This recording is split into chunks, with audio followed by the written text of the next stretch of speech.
ஓம் சாந்தி. அவ்யக்த முரளி 5/5/1977. அவ்யக்த பாப்தாதா, மதுபன். வரதானி, மகாதானி மற்றும் தானி ஆத்மாக்களின் லட்சணம். அதாவது வரமளிக்கும் வள்ளல், பெரும் வள்ளல் மற்றும் வள்ளல் ஆத்மாக்களின் லட்சணம். வரமளிக்கும் வள்ளல் தந்தை தன்னுடைய வரதானி, மகாதானி மற்றும் தானி குழந்தைகளை பார்த்துட்ருக்கிறாங்க. அதாவது வரமளிக்கும் வள்ளல், பெரும் வள்ளல் மற்றும் வள்ளல் குழந்தைகளை பார்த்துட்ருக்கிறாங்க. யார் தன்னை அனைத்து பொக்கிஷங்களினால் நிரம்பியவர் ஆக்கி இருக்கிறாங்களோ அவங்க தான் வரதானி குழந்தைகள் அப்படின்னு பாபா சொல்றாங்க. யார் அனைத்து பொக்கிஷங்களினால் தன்னை நிரப்பவில்லையோ ஆனால் தனது சக்திக்கு ஏற்ப சேமிப்பு செஞ்சிருக்கிறாங்களோ அவங்க மகாதானின்னு சொல்றாங்க பாபா.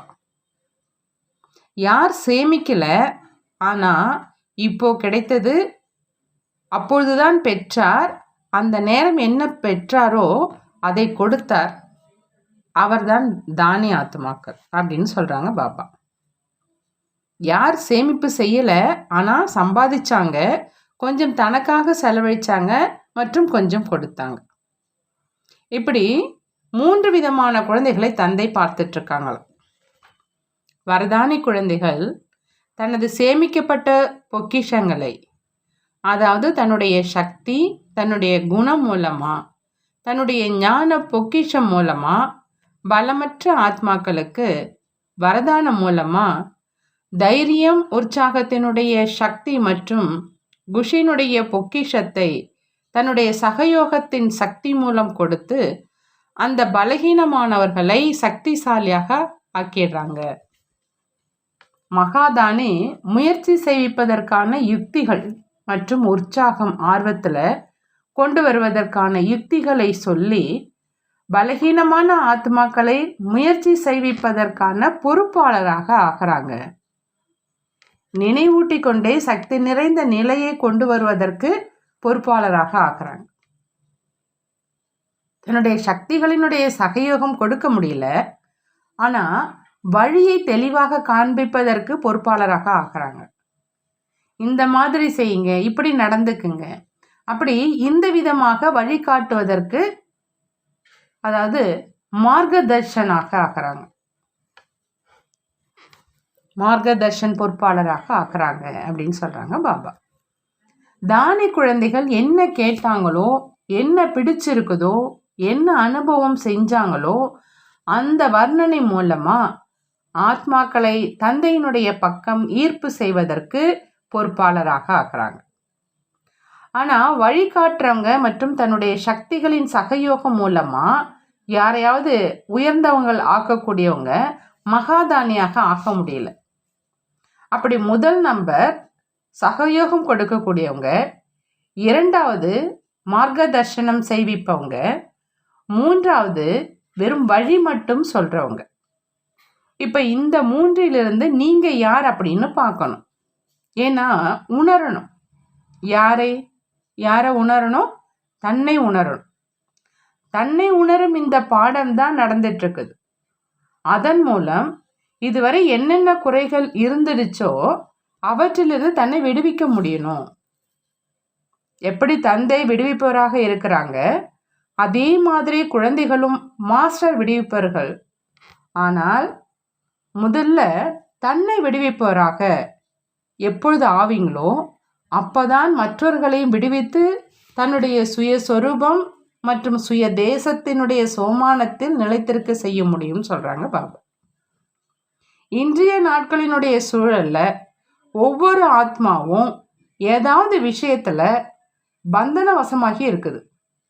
நாலாபுறங்களிலும் உள்ள ஆத்மாக்கள்ல சிலர் உடல் துக்கத்தின் வசமாகி இருக்கிறாங்க, சிலர் உறவுகளினுடைய வசமாகி இருக்கிறாங்க, சிலர் இச்சைகளினுடைய வசமாகி இருக்கிறாங்க, சிலர் தன்னுடைய துக்கம் நிறைந்த சமஸ்காரம் மற்றும் சுபாவத்தின் வசமாகி இருக்கிறாங்க, சிலர் பிரபு பிராப்தி கிடைக்காம அமைதியின்றி அலையும் துக்கத்தின் வசமாகி இருக்கிறார், சிலர் வாழ்க்கையினுடைய லட்சியம் தெளிவாக இல்லாத காரணத்தினால வேதனை அடைந்து ஏதாவது மிருகம் மாதிரி சாப்பிட்டு தூங்கி வாழ்வை கழித்தாங்க. இருந்தும் திருப்தி இல்லை. செய்தும் தியாகம் செய்தும் ஏதாவது கற்றுக்கொண்டும் லட்சியத்தை அடைந்தும் அழைப்பதிலும் கதரும் துக்கத்தின் வசமாகி இருக்கிறாங்க.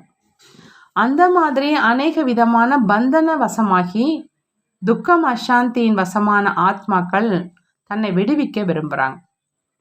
அந்த மாதிரி தன்னுடைய ஆத்மா அப்படிங்கிற அந்த உறவுல சகோதரர்களுடைய துக்கத்தை பார்த்து இரக்கம் வரலையா அப்படின்னு பாபா கேட்குறாங்க. ஆத்மாக்களினுடைய துக்கம் நிறைந்த வாழ்க்கைக்கு எந்த ஒரு ஆதாரமும் கிடைக்கல அப்படின்னு தெளிவாக தென்படுதா அல்லது தன்னுடைய காரியங்களிலேயே பிஸியாக இருக்கீங்களா அப்படின்னு கேட்குறாங்க பாபா. சிலர் சாதனை உலகில் முறைப்படி வாழ்க்கையில் குழந்தை பருவத்து காலம், படிப்பின் காலம் தனக்காக இருக்குது. அதற்கு பிறகு தன்னுடைய குழந்தைகளுக்காக காலம் இருக்குது. அதாவது மற்றவங்களுக்காக பொறுப்பிற்கான காலம் இருக்குது. ஆன்மீக வாழ்க்கையிலும் முதல்ல தன்னை பரிபக்குவம் ஆக்குவதனுடைய முயற்சி செஞ்சீங்க. இப்போ உலகத்துக்கு நன்மை செய்பவராக, உலகின் ஆத்மாக்களுக்காக மற்றும் தன்னுடைய உண்மையான குடும்பத்துக்காக இருக்குது. உலகின் அனைத்து ஆத்மாக்களும் உங்களுடைய பரிவாரத்தை சேர்ந்தவங்க, உங்களுடைய குடும்பத்தை சேர்ந்தவங்க. ஏன்னா எல்லோருக்கும் தந்தையானவரினுடைய குழந்தைகள் நீங்கள். அப்படி எல்லைக்கு அப்பாற்பட்ட பரிவாரத்தை சேர்ந்தவங்க நீங்கள். ஆகையினால தன்னுடைய பரிவாரத்துக்காக இரக்கம் வரவில்லையா அப்படின்னு பாபா கேட்குறாங்க. ஆகையினால இப்பொழுது இரக்க மனமுடையவராக ஆகுங்க, மாஸ்டர் படைப்பவராக ஆகுங்க. தனக்கு நன்மை செய்பவராக இல்லாம அதன் கூடவே உலகத்துக்கு நன்மை செய்பவராக ஆகுங்கன்னு சொல்றாங்க பாபா. தன்னால் சேமிக்கப்பட்ட சக்திகள் மற்றும் ஞானத்தின் பொக்கிஷங்களை மாஸ்டர் ஞான சூரியனாகி உள் உணர்வு, பார்வை மற்றும் நினைவு, அதாவது சுபபாவனையின் உயர்ந்த எண்ணம் மூலமா தன்னுடைய வாழ்க்கையில குணங்களின் தாரணைகள் மூலமா இந்த அனைத்து சாதனங்களின் கிரணங்கள் மூலமா அமைதியின்மையை அகற்றுங்க. எப்படி சூரியன் ஒரு ஸ்தானத்தில் இருந்த போதிலும் தன்னுடைய கிரணங்கள் மூலமா நாலாபுறங்களும் இருக்கிற இருளை அகற்றது, அதே மாதிரி மாஸ்டர் ஞான சூரியனாக ஆகி துக்கமான ஆத்மாக்கள் மேல் இரக்கம் காட்டுங்க. தனது மற்றும் சேவை இரண்டிலும் சமநிலை வைங்க. தன்னையும் மறக்காதீங்க மற்றும் உலக சேவையையும் மறக்காதீங்க. உலகை சுற்றி வருவது எவ்வளவு நேரத்திற்கான வேலையாகும்? உலகினுடைய அதிபதியினுடைய குழந்தைகள் நீங்க அப்படின்னா அதிபதியாகி உலகை சுற்றி வலம் வாங்க. எப்பொழுது 3 உலகங்களை சுற்றி வர முடியும் அப்படின்னா உலகை சுற்றி வருவது என்ன பெரிய விஷயம்? எப்படி முந்தைய காலத்து தகுதியான ராஜாக்கள் எப்பொழுதும் தன்னுடைய ராஜ்யத்தை சுற்றி வருவாங்க. பிரஜைகளை எப்பொழுதும் சுகமானவர்களாக மற்றும் திருப்தியாக வச்சிருந்தாங்க. இவை அனைத்தையும் யாரிடமிருந்து கற்றுக்கிட்டாங்க? அனைத்து பழக்க வழக்கங்களுடைய அஸ்திவாரம் சங்கமயுகத்தின் காலம் மற்றும் சங்கமயுகத்தின் பிராமணர்கள் தான். ஆகவேதான் இன்று வரையிலும் கூட ஏதாவது இந்த மாதிரியான பழக்கத்தை செய்வதற்காக பிராமணர்களைத்தான் அழைக்கிறாங்க. அப்படி உங்ககிட்ட இருந்து ராஜாக்கள் இந்த பழக்கத்தை கற்றுக்கிட்டாங்க. கற்றுக் கொடுப்பவர் நீங்கள் தான் அப்படின்னா அவசியம் செய்ய முடியும் இல்லையா? ஆகையினால மாஸ்டர் படைப்பவராகி உலகை மேற்பார்வை செய்யுங்கள் அப்படிங்கிறாங்க பாபா. புரிந்ததா அப்படின்னு கேட்குறாங்க. என்ன செய்ய வேண்டும் என்று இப்ப குழந்தைத்தனத்தின் அலட்சியத்தை விடுங்க. நேரம் சக்திகளை சேவையில் பயனுள்ளதாக ஆக்குங்க. நல்லது. எப்பொழுதும் அனைத்து பொக்கிஷங்களை பயனுள்ளதாக ஆக்கக்கூடிய, தனக்காக மற்றும் உலகிற்காக சேவையில சமநிலை வைக்கக்கூடிய மாஸ்டர் ஞானசூரியன், எப்பொழுதும் இரக்க மனமுடைய, எப்பொழுதும் அனைவருக்காக சகயோகத்தின் பாவனை மற்றும் நல்விருப்பம் வைக்கக்கூடிய அந்த மாதிரி உயர்ந்த ஆத்மாக்களுக்கு பாப்தாதாவின் அன்பு நினைவுகள் மற்றும் நமஸ்காரம். நாமும் நம்மளுடைய பாப்தாதாவுக்கு அன்பு நினைவுகள் மற்றும் நமஸ்காரம் செய்வோம். உலகை சுற்றி வலம் வர்றீங்களா? எவ்வளோ நேரத்தில் வரீங்க அப்படின்னு கேட்குறாங்க பாபா. ஏன் அப்படின்னா, எந்த அளவு ஒருவரின் தெய்வீக புத்தியாக இருக்குமோ தெய்வீக தன்மையின் ஆதாரத்தில் வேகம் இருக்கும். எப்படி ஆகாய விமானமும் பறக்குது, அவற்றிலும் எவ்வளவு சக்தியுள்ள இயந்திரம் இருக்குமோ அந்த அளவு வேகமும் இருக்கும். அப்படி இங்கேயும் யாருக்கு எந்த அளவு தெய்வீக தன்மை இருக்குதோ, தெய்வீக தன்மைதான் சுத்தமான நிலை, அதாவது சுத்தமான மனோநிலை, அதாவது இரட்டை சுத்தகரிக்கப்பட்ட நிலை.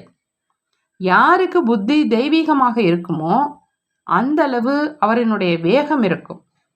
ஒரு நொடியில மற்றும் தெளிவான ரூபத்தில் சுற்றி வர முடியும். ஏன்னா இங்கிருந்தே தான் அனைவருக்கும் திருப்தி, அதாவது அனைத்து பிராப்தி செய்விப்பதற்கான சமஸ்காரத்தை நிரப்பணும். அப்பதான் உலக மகாராஜாவாக ஆவீங்க. அந்த ராஜ்யத்தில் இல்லை அப்படின்னு எதுவுமே இருக்காது. எப்பொழுதும் திருப்தியான அனைத்து பிராப்தி சொர்பமானவர்களாக இருப்பீங்க. அப்படின்னா அந்த சமஸ்காரத்தை எங்கிருந்து நிரப்புவீங்க? இங்கிருந்து தான். உலகை சுற்றி வரும் இந்த நேரத்தின் நினைவாக மிகவும் மகத்துவம் நிறைந்தது அப்படின்னு வர்ணனை செய்யப்படுது. அந்தி மாலை நேரத்தில் தேவதைகள் சுற்றி வரும் நேரம் அப்படின்னு சொல்கிறாங்க. எவ்வளவுக்கு எவ்வளவு சக்கரவர்த்தி ஆகி சுற்றி வருவீங்களோ அந்த அளவு நாலாபுறங்களில் இருந்தும் நாங்கள் ஜோதியை பார்த்தோம், சென்று கொண்டிருக்கும் பரிஸ்தாக்களை பார்த்தோம் அப்படிங்கிற அந்த வார்த்தைகளினுடைய ஒளி வெளியாகும். இந்த ஒளி பரவிக்கொண்டே இருக்கும். மற்றும் ஜோதியை, பரிஸ்தாக்களை, எங்கிருந்து இந்த ஜோதி வந்தது, எங்கிருந்து இந்த பரிஸ்தாக்கள் சுற்றி வராங்க அப்படின்னு தேட ஆரம்பிப்பாங்க உங்களை. எப்படி தொடக்கத்தில் தந்தை சாட்சாத்காரம் செய்விப்பவராக ஆனாங்க, இப்போ கடைசியிலும் தந்தையுடன் சேர்த்து குழந்தைகளும் அதற்கு பொறுப்பாளர் ஆகணும். விழித்து கொண்டிருக்கும் போதே பார்ப்பாங்க. எப்படி கனவுல திடீரென பல காட்சிகள் வந்துடுது இல்லையா, அப்படி அனுபவம் செய்வாங்க. அப்போதான் அறிவியலை சேர்ந்தவர்களும் இந்த விசித்திர லீலையை தெரிந்து கொள்ள மற்றும் பார்ப்பதற்காக அருகில் வருவாங்க. அந்த மாதிரியான விசித்திர காட்சிகளையும் கொஞ்ச நேரத்திலேயே பார்ப்பாங்க மற்றும் கேட்பாங்க. ஆனால் சுற்றி வந்தீர்கள் என்றால் தானே பார்ப்பாங்க இல்லையா? இல்லைன்னா அப்படி எப்படி பார்க்க முடியும்? உட்கார்ந்து கொண்டு இருக்கும் போதே வெகு தூரத்தில் இருந்து ஏதோ கிரணங்கள் வருது, கிரணங்கள் வந்து கொஞ்சம் எழுப்பி விட்டு போயிடுச்சு, அப்படியே அந்த மாதிரி அனுபவம் செய்வாங்க. வேறு விதமாகவும் பல அனுபவங்கள் செய்வாங்க. இதற்காகத்தான் இப்பொழுது சம்பூர்ணமானவராகி சேவையில் நேரம் மற்றும் சக்திகளை ஈடுபடுத்துங்க அப்படின்னு சொன்னோம். வீட்டில் அமர்ந்து கொண்டு இருக்கும் போதே அனைவரும் ஓடிக்கொண்டு தேடிக்கொண்டு வருவாங்க. நல்லது. பலகீனங்களை அகற்றுவதற்கான சுலபமான வழி எது அப்படின்னு கேட்குறாங்க பாபா. என்னென்ன எண்ணங்களில் வருகின்றனவோ அவற்றை தந்தையிடம் அர்ப்பணம் செஞ்சிடுங்க.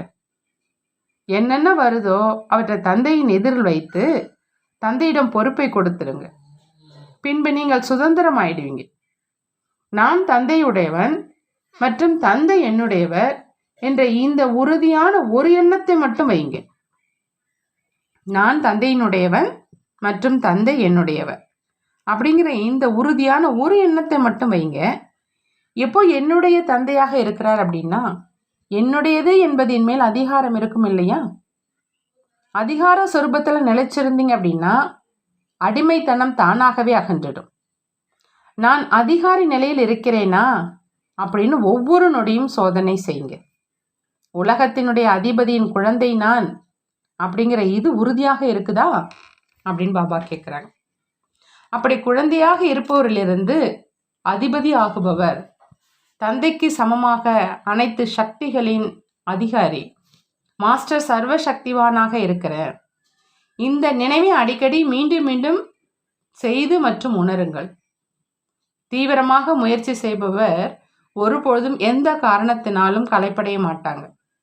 காரணத்துக்கு நிவாரணத்தின் ரூபம் கொடுத்துக்கிட்டே முன்னேறி சென்று கொண்டே இருப்பாங்க. நீங்கள் மிகவும் அதிர்ஷ்டம் நிறைந்தவங்க. ஏன்னா பிராமண பரிவாரத்தில் பிராமணன் ஆவதற்கான லாட்ரி உங்களுக்கு கிடைச்சிருக்கு. கோடியில் சிலருக்கு தான் இந்த லாட்ரி கிடைக்குது. என்ன ஆனாலும் சரி, எதிரில் என்ன வந்தாலும் சரி நிற்கக்கூடாது, பின்னடையக்கூடாது. லட்சியத்தை கண்டிப்பாக அடைய வேண்டும். இந்த ஒருவரின் பலம், ஒருவர் மேல் உள்ள நம்பிக்கையின் ஆதாரத்தில் அவசியம் சென்றடைவோம். உத்தரவாதம் இருக்குதுன்னு சொல்கிறாங்க. உறுதியான எண்ணம் வைப்பது குழந்தைகளுடைய வேலை மற்றும் சென்றடைய செய்வது தந்தையினுடைய வேலை. எப்பொழுதும் தந்தையுடன் இருப்பவர் அப்படின்னு அந்த மாதிரி துணையினுடைய அனுபவம் செய்கிறீங்களான்னு கேட்குறாங்க பாபா. எப்பொழுதும் சுயம் சர்வசக்திவான் துணைவன் ஆகிவிட்டார் அப்படின்னா அதனுடைய விளைவாக என்ன தென்படும்? எப்பொழுதும் வெற்றி அடைபவர். பக்தியில் கூட ஏதாவது தடை வருதுன்னா என்ன சொல்கிறாங்க? ஒரு நொடியினுடைய துணையை கொடுத்துட்டீங்க அப்படின்னா தடையிலிருந்து விடுபட்டுடுவேன் அப்படி தான் சொல்கிறாங்க. ஆனால் இப்பொழுது ஞானத்தின் ஆதாரத்தில் எப்பொழுதும் தந்தையினுடன் இருக்கிறோம் அப்படின்னா யார் தந்தையின் துணைவனாக எப்பொழுதும் இருக்கிறாங்களோ அவங்க எப்பொழுதும் தடையற்றவராக இருக்கிறாங்க. மேலும் யார் தடையற்றவராக இருப்பாங்களோ அவங்க எப்பொழுதும் குஷியாக இருப்பாங்க. தடை குஷியை இல்லாமல் செஞ்சிடுது. ஒருவேளை மாஸ்டர் சர்வசக்திவானும் தடைகள் காரணமாக பிரச்சனைக்கு உள்ளாகிறார் அப்படின்னா பாவம் மற்றவர்களுடைய நிலைமை என்ன ஆகும்? ஆகையினால மாஸ்டர் சர்வசக்திவான் ஒருபொழுதும் நிலை குலைந்து போகக்கூடாது அப்படின்னு சொல்கிறாங்க பாபா. யாருடைய சமஸ்காரம் சுபாவத்தையும் பார்க்காதீங்க, தன்னுடைய அனாதி சமஸ்காரம் சுபாவத்தை பாருங்க. தந்தையினுடைய சுபாவம் சமஸ்காரத்தை பாருங்க. கேட்டும் கேட்காமல் இருக்கும் பழக்கம் இருந்தால் ஆட மாட்டீங்க, தேர்ச்சி பெற்றுடுவீங்க. அனைத்தையும் விட சுலமான விஷயம் எது? அதை புரிந்து கொள்வதனால நிரந்தரமாக சகஜமான மார்க்கம் என்று அனுபவமாகும். அந்த சுலபமான விஷயம் என்ன அப்படின்னா எப்பொழுதும் தன்னுடைய பொறுப்பை தந்தையிடம் கொடுத்துடுங்க. பொறுப்பை கொடுப்பது சுலபம்தான் இல்லையா அப்படின்னு கேட்குறாங்க. தன்னை லேசாக ஆக்கி கொண்டீங்க அப்படின்னா மார்க்கம் ஒருபொழுதும் கடினமாக அனுபவமாகாது. களைப்படைகிறீங்க அல்லது குழப்பமாகறீங்க அப்படின்னா கடினம் அனுபவமாகுது. எப்பொழுது அனைத்து பொறுப்பையும் தந்தையிடம் கொடுத்தாகிவிட்டது அப்படின்னா பரிஸ்தாவாக ஆகிட்டீங்க. பரிஸ்தாக்கள் எப்பொழுதாவது களைப்படிவாங்களா அப்படின்னு கேட்குறாங்க. ஆனால் இந்த சுலபமான விஷயத்தை செய்ய முடியல, அதனால் கடினமாயிடுது. தவறுதலாக சிறு சிறு பொறுப்புகள் அப்படிங்கிற அந்த சுமையை தன்மேல் எடுத்துக்கொள்கிறீங்க, ஆகினால கடினமாயிடுது. பக்தியில் அனைத்தையும் ராமிடம் ஒப்படைச்சிடுங்க அப்படின்னு சொல்கிறாங்க. இப்போ செய்யும் நேரம் வருது அப்படின்னா தன்னிடமே ஏன் வச்சுக்கிறீங்க? என்னுடைய சுபாவம், என்னுடைய சமஸ்காரம் அப்படிங்கிற இந்த என்னுடையது எங்கிருந்து வந்தது அப்படின்னு கேட்குறாங்க பாபா. ஒருவேளை என்னுடையது அகன்றுடுச்சுன்னா பற்றுதலை வென்றவராக ஆகிட்டீங்க. பற்றுதல் அழிந்து விட்டது அப்படின்னா நிரந்தரமாக நினைவு சொரூபம் ஆகிடுறீங்க. அனைத்தையும் தந்தையிடம் ஒப்படைச்சிங்கன்னா எப்பொழுதும் குஷியா மற்றும் லேசாக இருப்பீங்க. கொடுக்கறதுனால பரந்த மனமுடையவராக ஆகுங்க. ஒருவேளை பழைய குப்பை கோலங்களில் வச்சுக்கிட்டீங்க அப்படின்னா நோயாளியாக ஆகிடுவீங்க அப்படிங்கிறாங்க. நிச்சய புத்தி உடையவனுடைய அடையாளம் எப்பொழுதும் கவலையற்ற நிலை. யார் கவலையற்று இருப்பாங்களோ அவங்க தான் ஒரே சீராக இருப்பாங்க, ஆட மாட்டாங்க, அசையாமல் இருப்பாங்க. என்ன ஆனாலும் யோசிக்காதீங்க, என்ன ஏன் என்பதில் ஒருபொழுதும் போகாதீங்க. 3 காலங்களையும் தெரிந்தவராகி கவலையற்று இருங்க. ஒவ்வொரு அடியிலும் நன்மை இருக்குது. எந்த விஷயத்தில் தீமை தென்பட்டாலும் கூட அதிலும் நன்மை அடங்கியிருக்கிறது. உள்நோக்கு பார்வை உடையவராகி மட்டும் பாருங்க. பிராமணர்களுக்கு ஒருபொழுதும் தீமை ஏற்படவே முடியாது. ஏன்னா நன்மையே செய்யும் தந்தையின் கரத்தை பிடிச்சிருக்கீங்க இல்லையா? தீமையையும் அவர் நன்மையில் மாற்றம் செஞ்சிடுவார். ஆகையினால் எப்பொழுதும் கவலையின்றி இருங்க அப்படின்னு சொல்றாங்க பாபா. அனைவரும் எப்பொழுதும் திருப்தியாக இருக்கீங்களான்னு கேட்குறாங்க. எப்பொழுதும் திருப்தியாக இருப்பவர் தான் தந்தையின் அருகில் இருக்க முடியும். திருப்தி எப்பொழுதும் தந்தையின் அருகில் செல்வதற்கான சாதனம். திருப்தி இல்லை அப்படின்னா எப்பொழுதும் தந்தையிடமிருந்து தூரமாக இருக்கீங்க. என்னென்ன நடக்குதோ அதை கடந்ததாக ஆக்கிக்கொண்டே பகுத்தறியும் சக்தியினால் பகுத்தறிந்து சென்றீங்க அப்படின்னா எப்பொழுதும் திருப்தியாக இருப்பீங்க. பிராப்தி செய்திருக்கும் தன்னோட பொக்கிஷங்களை, எத்தனை பொக்கிஷங்கள் மற்றும் எந்தெந்த பொக்கிஷங்கள் சேமிப்பாகி இருக்குது மற்றும் இது ஆகலை அப்படின்னு எப்பொழுதும் சோதனை செஞ்சுக்கிட்டே இருங்க. நேரம் கூட மிகப்பெரிய பொக்கிஷம் தான். ஞானமும் பொக்கிஷம், சக்திகள் தெய்வீக குணங்களும் பொக்கிஷம். அப்படி அனைத்து பொக்கிஷங்களும் சேமிப்பாக இருக்குது அப்படின்னா அப்போதான் சம்பந்தமானவங்கன்னு சொல்லலாம். அனைத்தும் இருக்குது அப்படிங்கிற இதில் கூட திருப்தியாக இருக்காதீங்க. ஆனால் தானும் சாப்பிட முடியணும் மற்றும் மற்றவர்களையும் சம்பந்தம் ஆக்க முடியணும் அப்படின்னு அந்த அளவு இருக்கணும். எந்த ரூபத்தில் ஒருவரிடம் குறை இருக்குதோ அதே ரூபத்தில் மாயா வரும். ஏன்னா மாயா மிகவும் சாதுரியமானது. ஆகையினால அனைத்து பொக்கிஷங்களையும் சேமித்து கொண்டே இருங்க, காலியாக விடாதீங்க. நல்லது. ஓம் சாந்தி. பாபா வரதானம் கொடுக்குறாங்க. நினைவு மற்றும் சேவை மூலமா அனைத்து குழப்பங்களுக்கும் முடிவு கட்டி ஜோதியில் பலியாகக்கூடிய உண்மையான விட்டில் பூச்சி ஆகுக. உண்மையான விட்டில் பூச்சி ஆகணும் அப்படின்னா அதுக்கு பாபா என்ன சொல்றாங்கன்னா, நினைவு மற்றும் சேவை மூலமா எல்லா குழப்பங்களுக்கும் முடிவு கட்டிட்டு ஜோதியில் பலியாகணும், பாபா கிட்ட பலியாயிடணும் அப்படின்னு சொல்கிறாங்க. எந்த குழந்தைகள் நினைவு மற்றும் சேவையில் பிஸியாக இருக்கிறாங்களோ எப்பொழுதுமே அவங்க அனைத்து குழப்பங்களில் இருந்து சுலபமாகவே ஈடுபட்டுடுறாங்க. ஏதாவது குழப்பம் இருந்துருச்சு அப்படின்னா குழம்பிக்கிட்டே தான் இருப்பாங்க. சில நேரம் உறவுகளினுடைய குழப்பம், சில நேரம் தன்னுடைய சுபாவ சமஸ்காரத்தினுடைய குழப்பம், அந்த மாதிரி வீணான மற்றும் அனைத்து பிரச்சனைகளும் எப்பொழுது புத்தியில் ஜோதியை தவிர வேறு எதுவுமே இல்லையோ அப்பதான், அதாவது சிவபாபாவை தவிர வேறு எதுவுமே இல்லையோ அப்பதான் ஜோதியில் பலியாகுபவர்களாக ஆகிறாங்க, ஜோதிக்கு சமமானவராக ஆகிடுறாங்க. அந்த மாதிரி பலியாகுபவர்கள் தான் உண்மையான விட்டில் பூச்சிகள் அப்படின்னு சொல்கிறாங்க. ஸ்லோகன்: யார் உண்மையான தங்கம் ஆகிறாங்களோ அவங்களுடைய தொடர்பினால் இரும்புக்கு சமமான ஆத்மாக்களும் தங்கம் ஆயிடுறாங்க. யார் உண்மையான தங்கம் ஆகிறாங்களோ அவங்களுடைய தொடர்பினால இரும்புக்கு சமமான ஆத்மாக்களும் தங்கமாக ஆகிடுறாங்க. நல்லது. ஓம் சாந்தி. நன்றி பாபா. நன்றி.